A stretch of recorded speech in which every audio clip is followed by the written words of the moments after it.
Hey guys, what is up? Gelmig here, and today I'm looking at the new Mcfarlane Toys CW version of The Flash. Here he is. Right off the bat, I'm going to say I don't have the CW version of Arrow, so I can't compare these two, but seeing videos and photos of the figure, this is worlds better than that Arrow figure. Which is a shame because I actually do enjoy Arrow. Well, I did enjoy the first season, and I do like the design of Oliver Queen in that show. If they just re-release it in a better design, I would be so happy. It just shows how far that Mcfarlane has come since they started release 1 or 2 years ago with the DC license. But the Flash is much better. Is it a perfect figure? Not really, but there's a lot of good things about it. So stick around and we'll see the good things. Starting off with the accessories.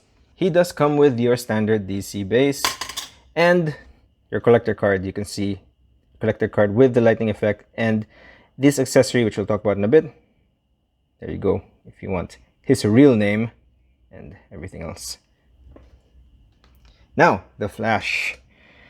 Talking about more accessories, he does come with these two lightning effects.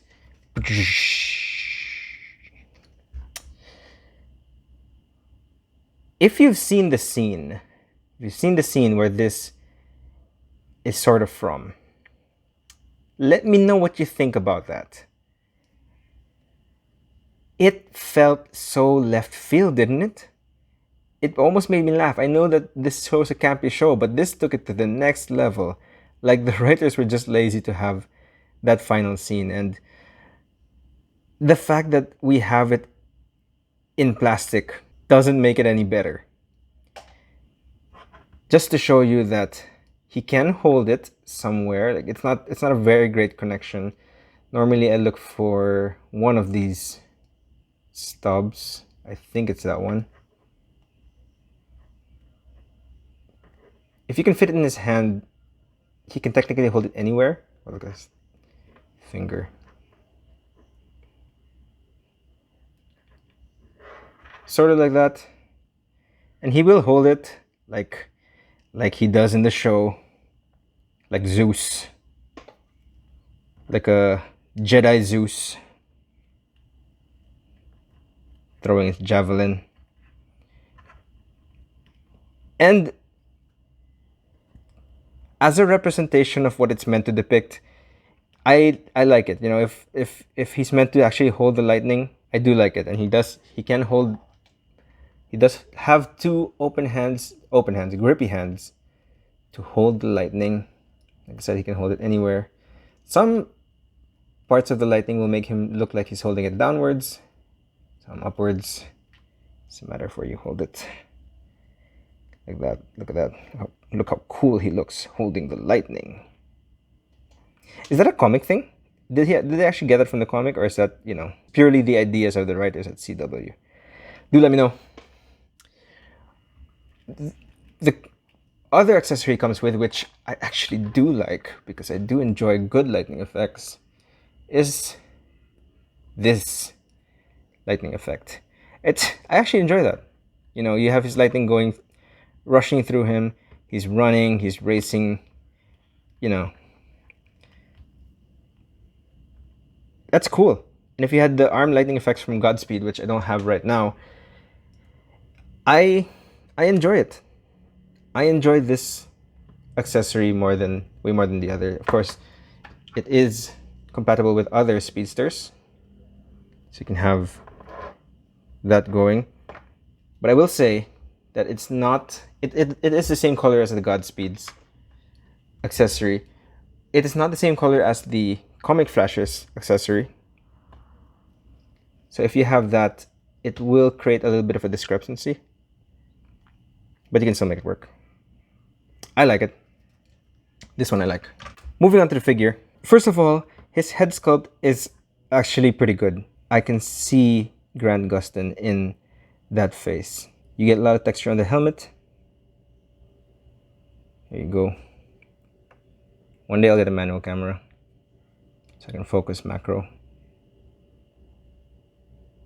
You get all of that going, which is really nice. like I said, he does look like Grant Gustin. His eyes are a little bit looking to his right, and he does have the emo Flash look to him, like he's thinking, like he's blaming himself again for letting his team down or something like that. He has the nice red and white logo, not like the logo from season 1, which is also pretty nice, but I still prefer the white background. You have this weird cut, this weird jagged cut, which I don't particularly like, but I see why they did it, just so it won't break the lines. But come on, you didn't have to do that. You didn't have to cut it that way. It's okay. You have the texture in some. It's really cool. You have texture in some of the area, and some of the areas, and some you don't, which is really nice. You have the belt painted almost cleanly. You have the things in the arms. These gold on the leg. So really, there's not much paint, but this is the Flash, and this is really how he's painted, or I guess how he looks in the show, right down to his boots.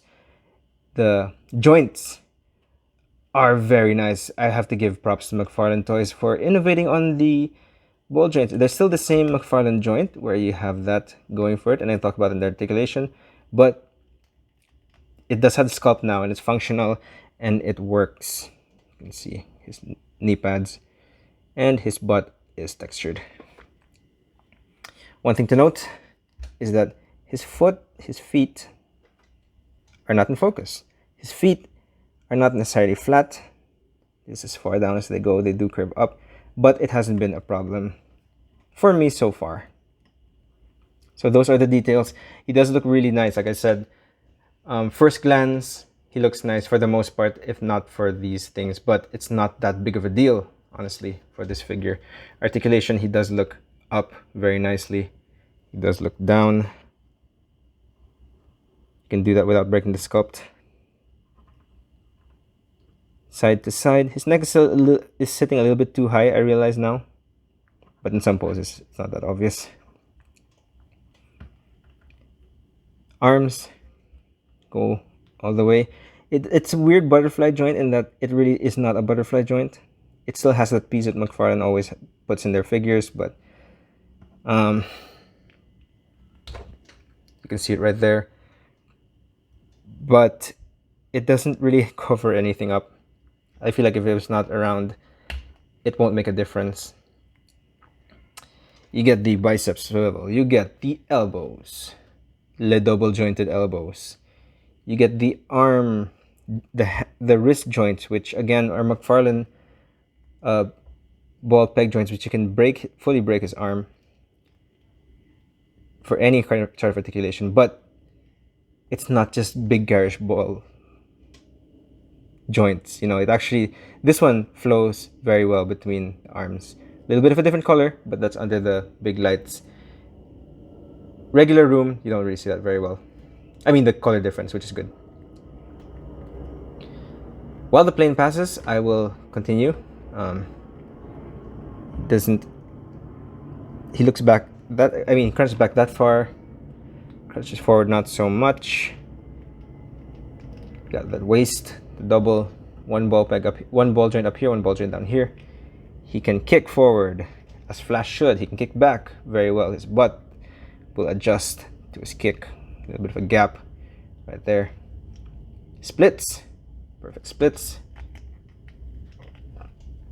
Knees, can do that. And I've already showed you a little bit of the ankle. Can go down, go up, you know, do whatever you want his ankle to do, and his toes move up. So very decent range for the Flash for a Mcfarlane figure. Bring in comparisons. Let's bring in other Barry. Right there, you can see the multiverse of Barrys. I don't have the movie Flash, nor do I have the Injustice Flash, so these are the only Barry Allen Flash figures I have. We can bring in 2 recurring villains from the show. So spoilers if you haven't seen it. If not, you know, here, stick around. Reverse Flash and Godspeed. Look really nice all together. I wish we had a Reverse Flash from the show, that would be really cool.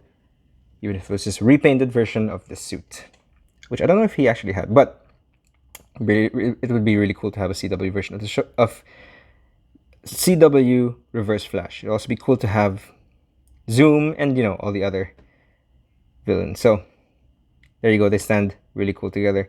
Still my favorite speedster of the Mcfarlane line. Godspeed. And because I haven't compared him to the speedster yet. Here he is with Wally, which obviously this is the suit of Wally in the CW show. Standard comparison, Green Lantern John Stewart. He stands a lot taller than Green Lantern, and much taller than Marvel Legends Iron Man. So, what do I think of the figure? I think he looks really cool. I personally mindlessly enjoyed the CW Flash show. Honestly, it's good. It's a good, clean fun. It's not something that you think about too deeply, but it's very nice. And I do like the suit. I think that Grant Gustin is a very good live-action Flash. I wish he was written a little bit better, but you know, just the look of the suit and the whole vibe of his Flash, I thoroughly enjoy. I wish we had a Supergirl to pose him next to, and obviously a better version of Green Arrow, because, you know, they can do faces well now. They just need to re-release that figure. If you're going to get the Flash figure, and if you're a fan of the Flash or the Flash TV show or this suit, I don't think you'll be disappointed. But this is a good figure. I personally enjoy it. It has its flaws, and it's not perfect, but it's a fun Flash figure. Still wish we had extra hands, Mcfarlane, but that's common for Mcfarlane. That being said, this has been Gelmig. If you like this review, hit that like button and subscribe to the channel for more videos coming your way, and I will see you guys soon. Bye-bye. I made that joke in the Wally West. I made that outro thing in the Wally West video, and I did it again. So this is me reusing jokes. Bits, not jokes, bits. Just bits.